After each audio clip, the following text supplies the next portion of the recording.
Hey everyone, welcome. Today we're unpacking a seriously fascinating study guide, an explainer covering 25 of India's most famous temples. Whether you're studying cultural geography or you just want to wrap your head around the sheer scale of human devotion, you are in the right place. We're bringing these incredible structures right to your screen.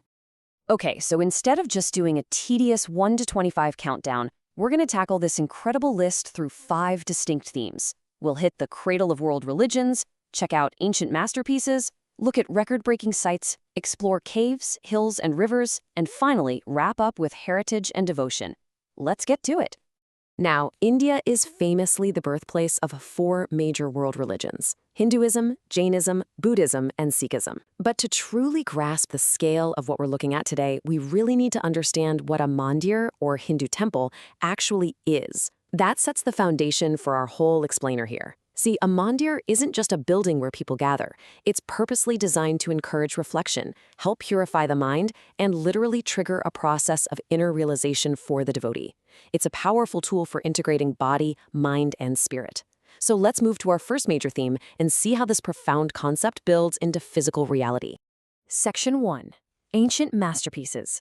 Let's look at these architectural marvels and see exactly how different ancient empires left their totally unique, massive structural fingerprints across the Indian subcontinent. Just look at the immediate contrast here. On the left, you've got the towering Dravidian style of the Brihadeswara temple in Tamil Nadu. This was built by the Chola Emperor Rajaraja Chola II, and guys, it is an absolute marvel of engineering. It is made completely of granite. Now contrast that with the Kalinga, or Odisha style, over on the right. The Konark Sun Temple, which was built way back in the 13th century during the Ganga Empire, was brilliantly conceived to look like a gigantic chariot for the sun god. These are 2 totally different, yet equally amazing regional approaches to housing the divine. What's really cool here is how these major pilgrimage networks map across the entire geography of the nation. Take the Char Dham. It literally spans the far corners of India. You've got Dwarkadish in the west, Jagannath all the way in the east, Badrinath way up north in Uttarakhand, and Ramanathaswamy down south in Tamil Nadu. And within this massive network, sites like Ramanathaswamy and Somnath in Gujarat also hold immense significance as sacred Jyotirlinga shrines dedicated to Lord Shiva. It's basically a giant matrix of devotion connecting the whole country together. Moving into Section 2, record-breaking sites. We're stepping away from regional styles for a minute to look at the absolute extremes of devotion found in the source material. 180. This staggering number represents the height in feet of the Mahabodhi Temple's central tower in Bihar. To put that into perspective, that is 54 meters straight up. The text notes this incredible Buddhist site is a UNESCO World Heritage Monument. Plus, it's one of the oldest brick structures still in existence today, where the ancient brickwork itself visually tells the story of the life of Buddha. Now, this sheer scale of human devotion takes a lot of different forms. Sometimes it's vertical, like the Gomaswara Jain Temple in Karnataka. It features a 57-foot statue of Bahubali carved out of a single, solid rock of granite. That makes it one of the largest freestanding statues in the entire world. Other times the scale is horizontal. Take the Ramanathaswamy Temple, which boasts the longest corridor of any Hindu temple in India. Then you have monumental complexes like the Ranganathaswamy Temple. This place has the biggest entrance tower, or Gopuram, in Asia, and it proudly holds the title of the largest functioning Hindu temple anywhere. And, of course, underpinning all this scale requires tremendous resources. The Siddhivinayak Temple in Maharashtra is a prime example, widely recognized as one of the richest temples in India. All right, let's pause on another staggering number, 985. Just close your eyes and imagine walking past nearly 1,000 richly carved pillars. Well, that's exactly what you'll experience at the Meenakshi Temple, which is also famous for its massive 3-storied gopuram. But here's the best part. Those 985 pillars aren't just there to hold the roof up. No way. Every single one is intricately carved to describe scenes from the wedding of Meenakshi, who is Parvati, and Sundarswarar, who is Shiva. It's like a giant storybook carved right into the stone. Okay, Section 3, caves, hills, and rivers.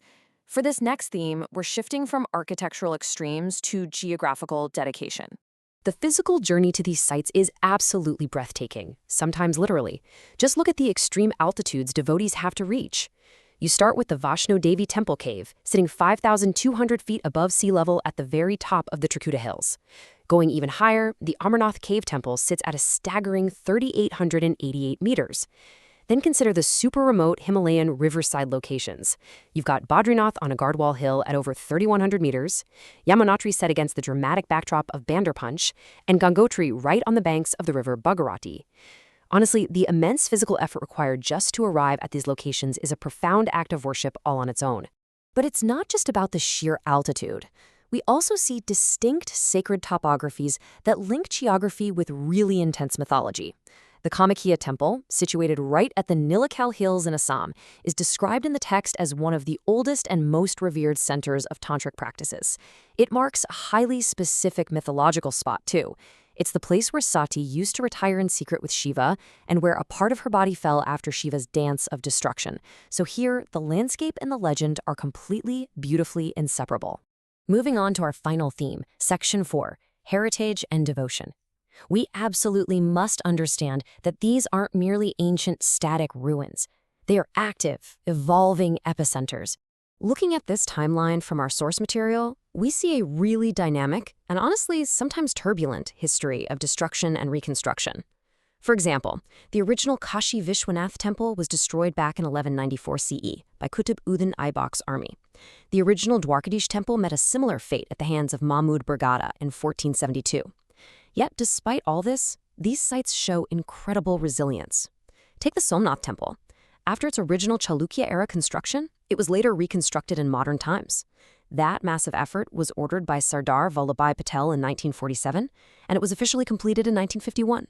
We see a similar evolution with Sikhism's most sacred place of worship, the Golden Temple, or Harminder Sahib. It was originally built as a Gurudwara way back in the 15th century, but it wasn't always literally golden. It was centuries later, noted here as 1980, that the temple was famously plated with gold, utilizing wealth and material that had been donated by Maharaja Ranjit Singh. It's just a beautiful example of how ongoing devotion continues to shape and embellish these living structures over the centuries. And, it's not just the physical buildings that are kept alive, it's the rich culture stored within their walls. The Nataraja Temple, which is an active 10th century Chola complex, is a phenomenal example of this. The wall carvings there exhibit all 108 Karanas, or postures, from the Natya Shastra by Bharata Muni. Now, why does this matter?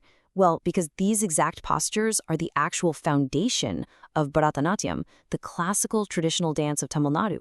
It's so fascinating how a physical structure acts as an eternal stone record, keeping ancient art forms actively alive and practiced today. As we wrap up this explainer, I want to leave you pondering a final thought. We've just explored from absolutely breathtaking architecture, extreme geographical dedication, and profound histories of resilience that span millennia. So ask yourself, how do these ancient masterpieces, holding centuries of complex history and physical superlatives, continue to actively anchor the devotion of millions today? What is it about these monumental vessels of inner realization that continues to shape and inspire modern civilization? Thank you so much for hanging out with me to unpack this amazing source material. Keep exploring, keep learning, and I'll catch you in our next explainer.